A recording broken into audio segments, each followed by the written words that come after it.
The Jungle Baby by G. E. Farrow.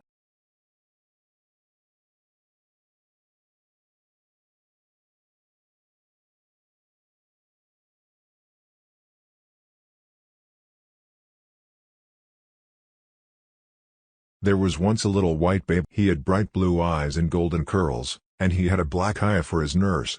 She had been with Baba ever since he was quite a tiny baby in long robes, and she was very fond of him. Her name was Gigi Walla, but they just called her Aya.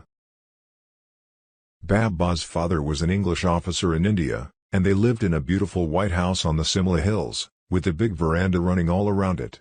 Round about the veranda was a garden, and outside the garden the jungle stretched for miles and miles, and in the jungle were all sorts of beasts and birds.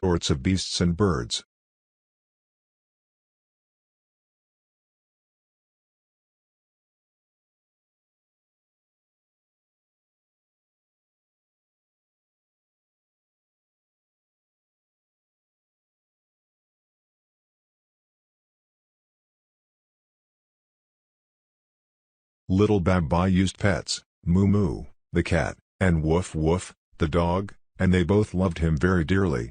Moo Moo never scratched him when he accidentally pulled her tail, although she felt very much like doing so, and Woof Woof used to stand on his hind legs and perform all sorts of funny tricks to make Baba laugh.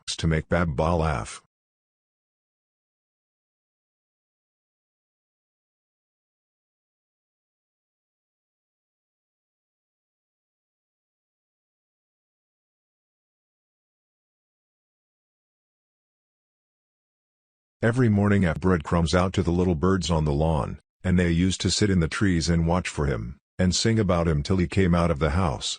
"Good little Baba, who gives us our food," one would sing, and "We all love little Baba," several of the others would reply from another part of the garden. Moo Moo used to watch them out of the corner of her eyes, but she never attempted to catch them because she knew that Baba loved them. And Woof Woof used to sit with his head on one side and wonder however they managed with only 2 legs and not 4 like his.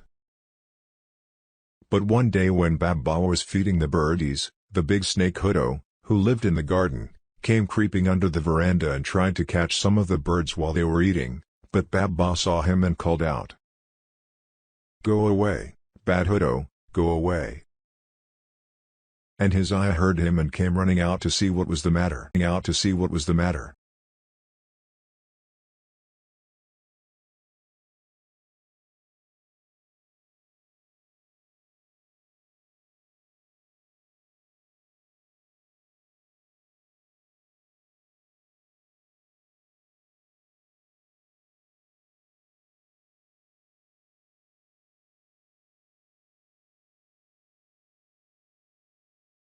When she saw Hudo, the Baba up in her arms and ran with him into the house, and 2 of the men servants came out with big sticks and beat Hudo over the head and body till he could hardly crawl away again into his hole under a big tree in the garden.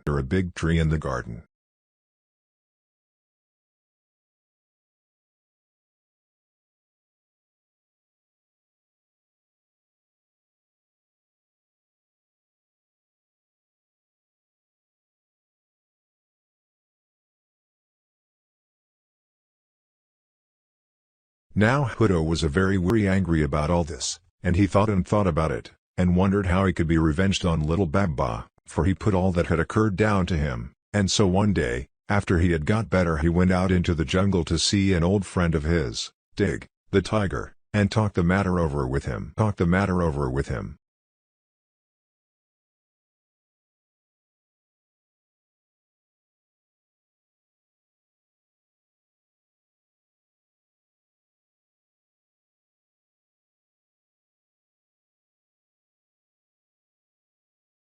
Hudo thought that Tig the tiger he was himself, and so he asked him how he would like a little white fat baby boy for his dinner, and Tig licked his lips and said, we shall see. We shall see."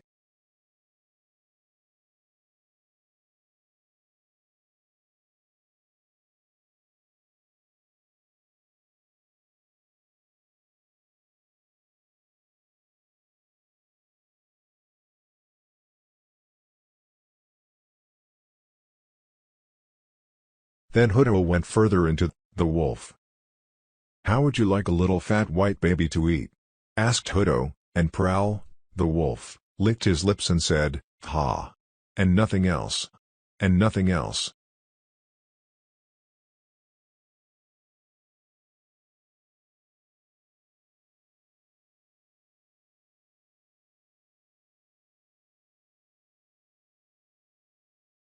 A little further on Hodo Brown Bear, and he asked him what he would do if he met a little fat white baby in the jungle. White baby in the jungle.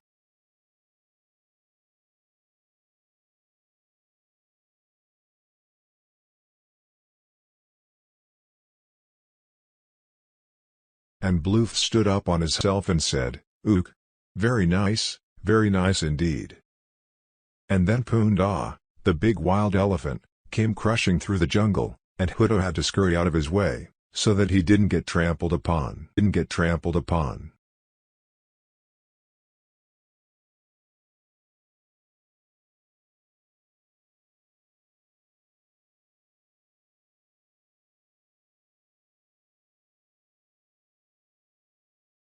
"How would you like a little white ass?" But Poondah made a loud noise with his trunk and went on, for he didn't converse with snakes.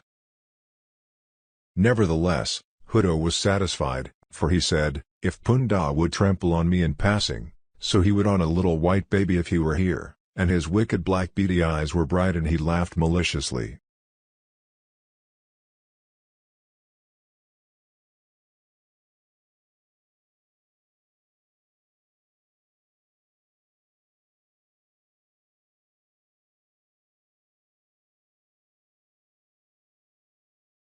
After this Hodo went home to his hole under the tree in Babba's father's garden, and watched and waited till Babba should be quite by himself, and one day when Woof Woof had gone off after a wild rabbit, and Moo Moo was fast asleep in the sun, the ayah went into the house to fetch Babba's Noah's Ark, and he was left alone on the veranda. Then Hodo came sliding out of his hole very quickly and stood before the veranda, waving his head backwards and forwards, and shooting out his little tongue, while the sun showed all the colors of the rainbow on his smooth shiny skin.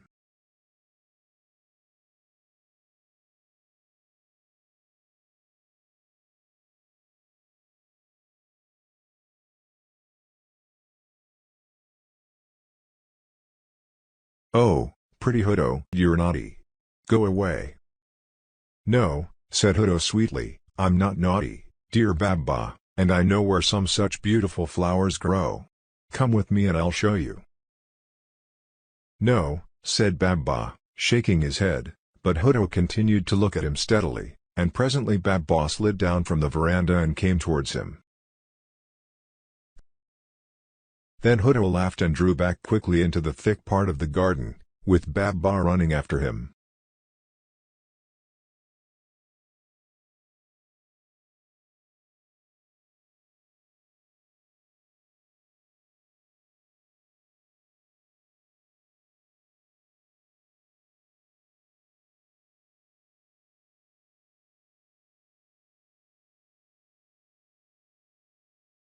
When the ayah returned to the veranda, and she saw his little empty chair and Moo Moo asleep in the sun, she grew alarmed and ran about calling Babba's name, and wringing her hands, and Babba's mother came out, and his father, and they and all the servants hunted about in the garden for a very long while, but could not find any trace of him, and Moo Moo woke up and wondered what all the commotion was about, and Woof Woof came back without the rabbit and wondered too.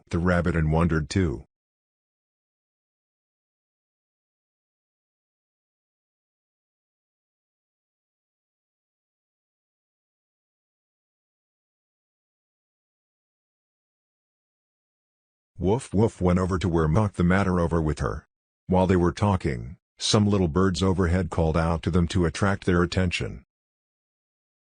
"Babba," they said, "Babba has followed Hodo, the snake, into the jungle, and he will be lost and eaten by the wild beasts unless he is brought back. Quick! Quick! Go after him! Haste to him! Haste!"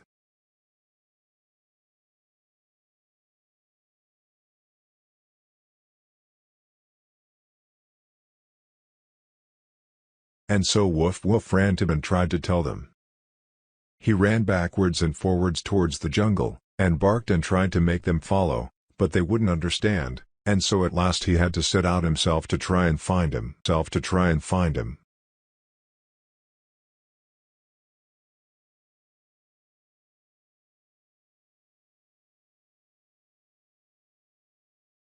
Now after Baba had farted, the snake turned to a little path which led to a hole broken in the wall. "You must crawl through here," said Hudo, "the pretty flowers are on the other side." So Baba crawled through and found himself in the jungle.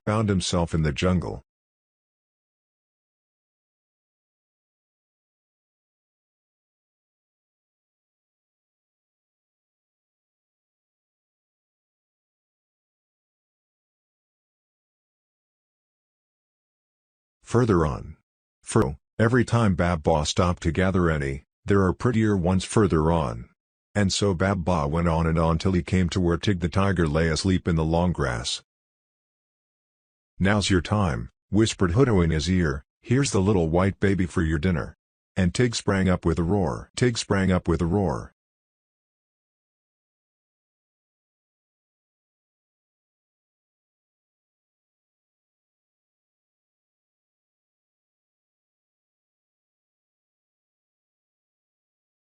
But Baba wasn't a bit daft, and said, "What a big moo-moo." And he put his arms around Tig's neck and nestled his head in his soft fur, till Tig forgot all about his dinner, and purred with delight just like Moo-moo did when she was pleased.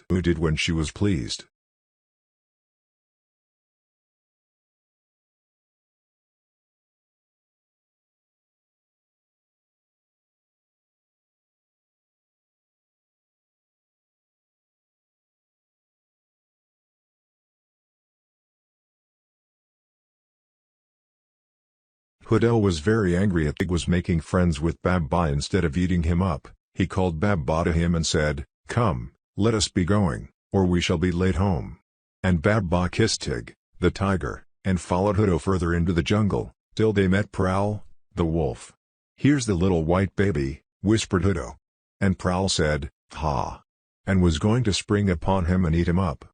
But Baba only laughed and said, "What a big woof woof," and patted him on the head, and looked into his eyes so that Prowl forgot all about eating him, and licked his hands and frisked about him just as Woof Woof would have done. "This is silly," said Hudo angrily. "Come away, it is near to sunset, and we must be getting home," and he led the way to where Bloof, the big brown bear, lived. "I've brought the little white baby for you," said Hudo. And Bloof said, "Ook. Very nice indeed," and caught Baba up in his arms and hugged him.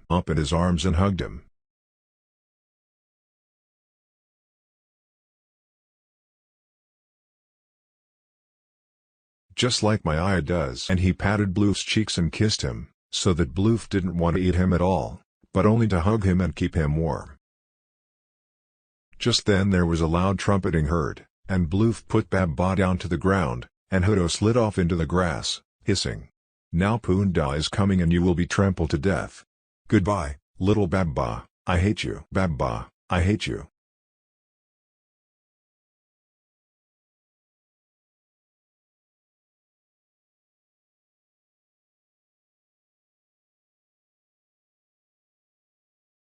But when Poonda came and he remembered that he had not always been a wild elephant, but had once himself belonged to a white man, and so he picked little Baba up with his trunk and placed him gently on his back.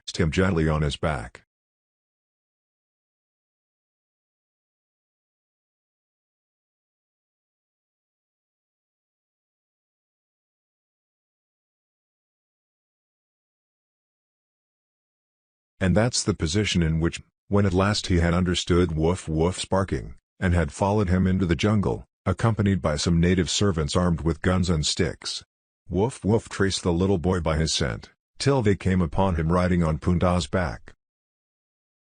And now a funny thing happened, for amongst the servants was one who had once been Poonda's keeper, and Poonda remembered him and allowed himself to be led by him to Baba's home. And so they returned in triumph with Baba and his father on Poonda's back, and good Woof Woof barking and frisking by his side.